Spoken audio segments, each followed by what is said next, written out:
Kemarin kita telah melihat bahwa menjaga ketaatan religius hari Sabat termasuk di antara peraturan-peraturan yang telah dihapuskan. Ini meneguhkan pengertian yang telah kita bicarakan. Torah, termasuk 10 perintah, adalah sebuah sistem tunggal yang lengkap sebagai sarana untuk mencapai kebenaran.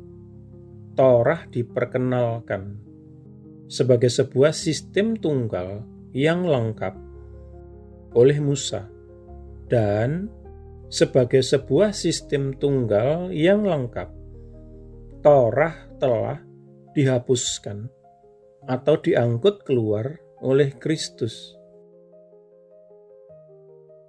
Karena Dia adalah damai sejahtera kita yang membuat keduanya satu dan meruntuhkan pagar tembok pemisah dengan menghapuskan di dalam dagingnya Torah perintah-perintah di dalam peraturan-peraturan untuk supaya Dia dapat menciptakan dari keduanya satu manusia baru di dalam dirinya, mengadakan damai sejahtera.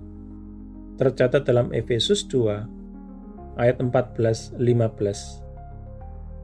Di sini Paulus memberitahu kita bahwa Kristus melalui kematian penebusannya di kayu salib telah menghapuskan, yaitu membuat tidak berlaku lagi Torah perintah-perintah.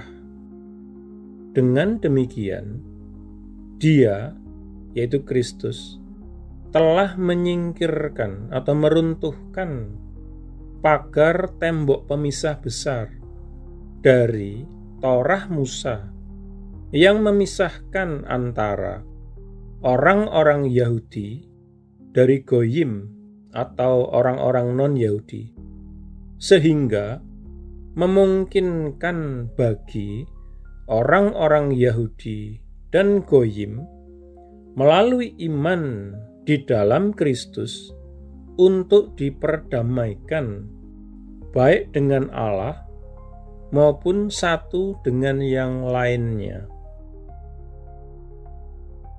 Frase kata Torah perintah-perintah menunjukkan dengan sejelas-jelasnya bahwa keseluruhan Torah Musa, termasuk 10 perintah, telah dijadikan tidak lagi memiliki pengaruh sebagai sarana-sarana kebenaran oleh kematian Kristus di kayu salib. Dalam 1 Timotius 1 ayat 8-10, Paulus kembali membahas hubungan orang percaya Kristiani dengan Torah dan mencapai kesimpulan yang sama. Tetapi kita tahu bahwa Torah itu baik jika seseorang menggunakannya secara sah, dengan mengetahui ini, bahwa Torah tidak ditempatkan untuk orang benar, tetapi untuk para pelanggar hukum dan orang-orang yang tidak taat, orang-orang jahat dan para pendosa, orang-orang yang tidak suci dan orang-orang cemar, orang-orang yang membunuh bapa dan orang-orang yang membunuh ibu, para pembunuh manusia, para pelacur laki-laki, orang-orang homoseksual, para pembohong, orang-orang yang bersumpah palsu, dan jika ada apapun lainnya yang bertentangan dengan pengajaran sehat. Di sini Paulus mendefinisikan dua golongan orang, Di satu pihak ada orang benar, di pihak lain ada orang-orang yang bersalah dalam berbagai-bagai dosa yang disebutkan dalam daftar Paulus. Orang yang bersalah dalam dosa-dosa ini bukanlah orang Kristen yang benar dan yang percaya. Orang seperti itu belum diselamatkan dari dosa oleh iman di dalam Kristus. Orang yang mempercayai Kristus untuk keselamatan tidak lagi bersalah dalam dosa-dosa seperti itu. Dia telah dibenarkan. Dia telah dijadikan benar, bukan dengan kebenarannya sendiri, tetapi dengan kebenaran Allah yang adalah melalui iman di dalam Yesus Kristus bagi semua orang dan atas semua orang yang percaya. Paulus menegaskan bahwa Torah tidak dibuat untuk orang benar seperti ini. Dia tidak lagi berada di bawah kekuasaan Torah. Kita berdoa. Bapa Surgawi yang terkasih, terima kasih untuk kemerdekaan dari Torah yang luar biasa, yang dapat aku nikmati di dalam Tuhan Yesus. Oleh pengorbanannya yang tak terukur di kayu salib, setiap hukum yang melawan aku, karena aku tidak mentaati, tidak mematuhi sepenuhnya ketentuan-ketentuan Torah, telah dihapuskan satu kali dan untuk selama-lamanya. Terima kasih Tuhan Yesus. Terima kasih Bapa. Amin.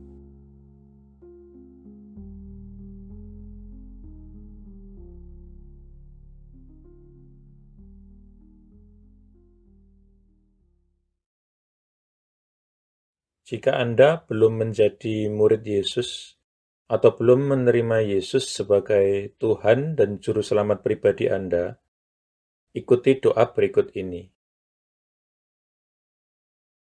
Tuhan Yesus Kristus, aku percaya bahwa Engkau adalah anak Allah dan jalan satu-satunya menuju kepada Bapa, dan bahwa Engkau telah mati di kayu salib untuk dosa-dosa yang aku perbuat, dikuburkan, namun kemudian Engkau bangkit kembali dari antara orang mati, supaya aku dapat diampuni dan menerima hidup yang kekal. Aku menanggalkan segala kebanggaan dan pembenaran diri sendiri agamawi, dan segala macam gengsi yang tidak berasal daripadamu. Aku tidak punya klaim apapun atas belas kasihan-Mu, kecuali bahwa Engkau telah mati menggantikan aku. Sekarang aku tidak akan memberontak dan berdosa lagi kepadamu, ya Tuhan. Dan aku menyerahkan diriku kepadamu, karena sesungguhnya Engkau adalah Tuhanku. Aku mengakui segala dosa-dosaku di hadapan-Mu, dan aku tidak menyembunyikan apapun. Secara khusus aku mengakui, sebutkan dosa-dosa yang pernah Anda perbuat, yang Roh Kudus ingatkan. Aku bertobat dari segala dosa-dosaku, ya Tuhan. Aku berbalik dari mereka, dan aku kembali kepadamu, ya Tuhan, untuk belas kasihan dan pengampunan-Mu. Aku memohon pengampunan-Mu, terutama atas dosa-dosa yang menyebabkan diriku terkena kutuk. Lepaskanlah diriku juga dari akibat dosa-dosa bapa leluhurku di masa lalu. Oleh keputusan kehendakku, aku dengan sadar mengampuni setiap orang yang pernah melukai atau bersalah atau merugikan aku, sama seperti aku ingin Tuhan mengampuni diriku. Aku menanggalkan seluruh kepahitan, seluruh kemarahan dan dendam, dan segala kebencian. Secara khusus, aku mengampuni. Sebutkan nama-nama orang yang Anda maksudkan. Aku membatalkan dan memutuskan segala hubungan yang pernah aku miliki dengan hal-hal okultisme dan segala macam agama palsu dan segala sesuatu yang berasal dari iblis. Seandainya aku masih punya barang-barang yang menghubungkan diriku dengan iblis, okultisme, dan agama palsu, aku berkomitmen saat ini, Tuhan, untuk menyingkirkan dan menghancurkannya. Dengan ini pula aku membatalkan segala hak atau kekuasaan yang dimiliki iblis atas tubuhku dan kehidupanku. Tuhan Yesus, aku berterima kasih bahwa di kayu salib Engkau telah menanggung segala kutuk yang mungkin mengikat diriku selama ini. Engkau telah dijadikan kutuk, supaya aku dapat ditebus dari setiap kutuk dan mewarisi berkat-berkat Allah. Atas dasar itu, aku memohon Engkau, Tuhan, untuk melepaskan aku dan membebaskan aku dari segala kutuk yang mengikat kehidupanku di dalam nama-Mu, Tuhan Yesus Kristus. Aku menyerahkan diri dan menundukkan diri kepadamu, ya Tuhan, dan aku melawan iblis.